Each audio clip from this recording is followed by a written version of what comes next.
네, 안녕하십니까. 최근 성공적으로 비행 실험을 마친 KF-21 CJ 2호기. 얼마 전 언론 보도를 통해서 베일에 쌓여있던 CJ 2호기만의 테스트 임무가 공개되었는데요. 이를 보고 뜻밖에도 사우디아라비아에서 KF-21 사업에 참여하기를 원한다 는 의사를 내비쳐 화제가 되었습니다.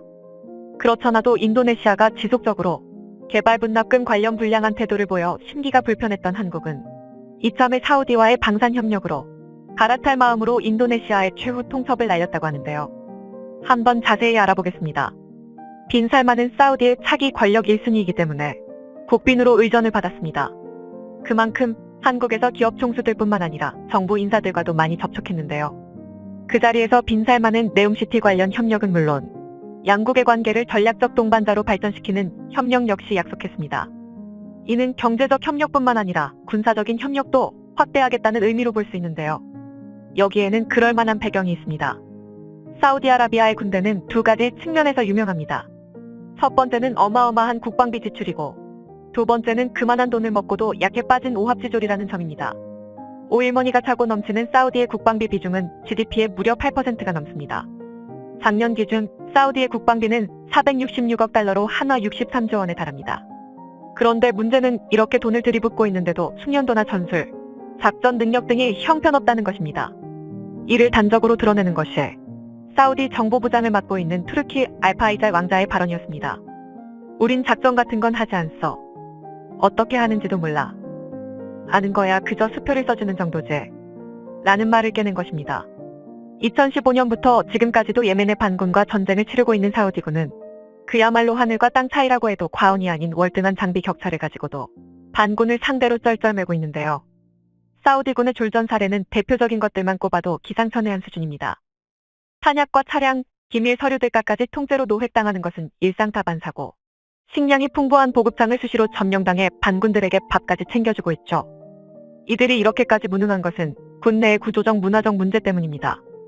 사우디군의 지휘부와 장교들은 전원 왕족이나 귀족들입니다.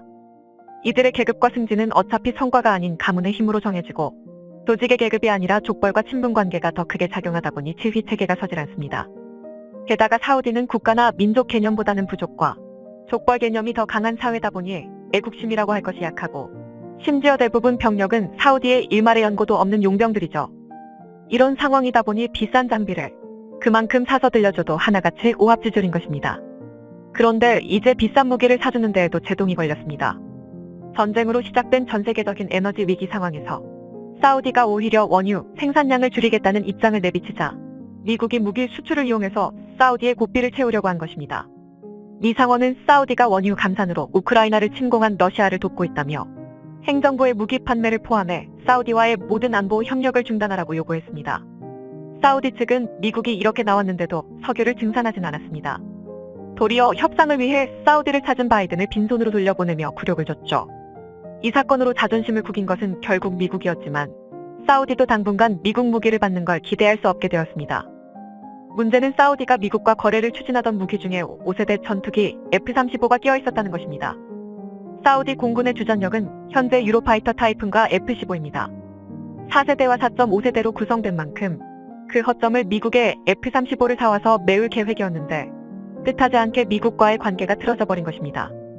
사우디는 아쉬운 대로 대안을 찾아 나섰는데요. 처음 그 물망에 오른 것은 중국의 5세대 전투기 FC-31이었습니다. 해외 군사매체 밀프레스는 지난 8월 러시아의 군사매체 세계무기거래분석센터를 인용해 사우디가 중국으로부터 FC-31의 도입을 위한 예비 협상에 진행 중이라고 밝혔습니다. 특히 중국 정부는 사우디와의 협상 과정에서 FC-31에 대한 기술 이전 7가지 고려 중인 것으로 알려졌는데요. 제235로도 불리는 FC-31은 일단은 5세대 전투기기는 하지만 그 평가는 박한 편입니다. 일단 FC-31은 기존의 제20과의 경쟁에서 밀려나 중국 내에서조차 채용이 불투명합니다.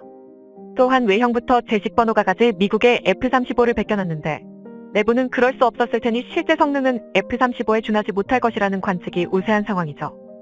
하지만 현존하는 5세대 전투기 자체가 선택지가 많지 않은데 사우디의 주적인 이라는 같은 레드팀인 중국 전투기를 구매하는 것을 망설이지 않을 것입니다. 실제로 이란은 사실상 FC-31의 잠재적 운용국으로 분류되고 있는데요. 만약 이란이 이렇게 5세대기를 운용하게 된다면 그 성능이 정말 심각하게 떨어지는 것이 아니고서야 사우디는 발등에 불이 떨어지게 됩니다. 어떻게든 이란에 뒤처지지 않게 5세대기를 실전 배치하지 않으면 안 되는 위기일발의 상황에서 사우디는 일단 이란과 같은 FC-31에 관심을 보인 것인데요. 하지만 관련 소식이 보도된 지 거의 3개월이 지났는데도 그 이상의 진전이 보이지 않았다는 점에서 사우디가 실제로 FC-31을 도입하지는 않을 것 같다는 관측이 지배적입니다. 현재 사우디가 미국과 잠시 사이가 틀어졌다고는 하지만 중국 무기를 구매해버렸을 때 일어날 수 있는 갈등과 비교하면 차원이 다릅니다. 국가 간의 무기를 거래한다는 것은 동맹에 준하는 방산 협력을 약속한다는 의미와 다르지 않습니다. 무기 운용에 필요한 여러 가지의 기밀 정보를 공유해야만 하기 때문이죠. 그런데 서방의 무기를 이미 산더미처럼 사놓은 사우디가 갑자기 중국 무기로 노선을 변경하게 되면 사우디 입장에서는 사놓은 무기와 새로 산 무기를 동시에 운용하기를 바라게 마련입니다. 미제 전투기용 미사일 1개를 중국 전투기로 사용하기 위해서도 시스템 통합 과정에서 내부 정보를 상당량 교환해야 합니다. 사우디가 FC-31에 관심을 갖자마자 중국이 기술 이전까지 해주겠다며 발벗고 나선 이유가 있었던 겁니다. 미국이 이런 상황을 눈뜨고 지켜볼 리가 없습니다. 사우디가 만약 조바심에 중국 무기를 구매하게 되는 순간 미국은 사우디에 완전히 등을 돌리게 될 것입니다. 사우디가 아무리 원유라는 믿는 구석이 있더라도 이런 상황이 되는 것까지는 바라지 않을 겁니다. 결국 사우디는 다른 대안을 찾지 않으면 안 되는 상황. 최근 국산 초음속 전투기 KF-21의 CJ 2호기가 비행에 성공한 것은 많은 분들이 아실 겁니다. 하지만 2호기가 맡는 역할이 무엇인지는 그다지 알려지지 않았죠.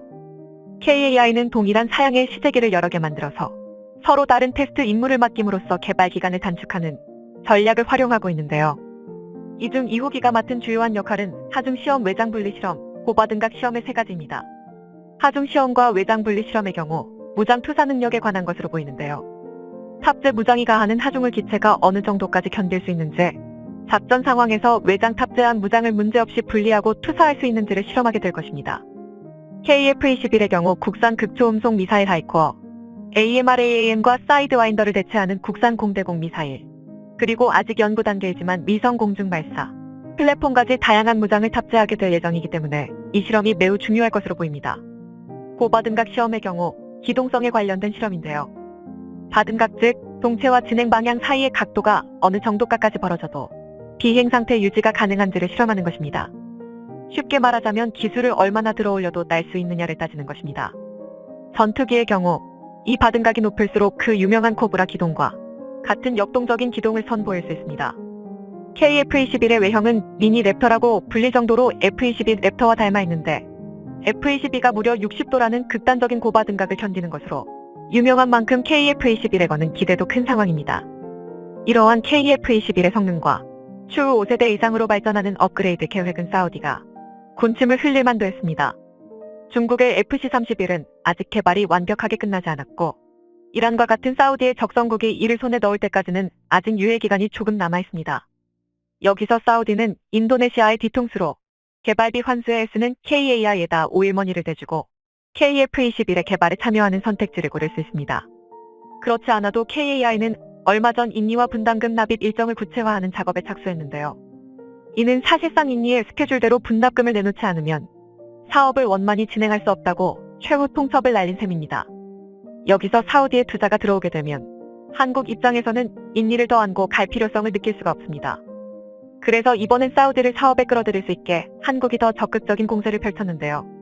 빈 살만 왕세자의 동생인 칼리드 왕자가 비행시간 1000시간에 달하는 베테랑 F-15 파일럿임을 언급하며 더 좋은 전투기에 관심이 없느냐며 러브콜을 보낸 것입니다.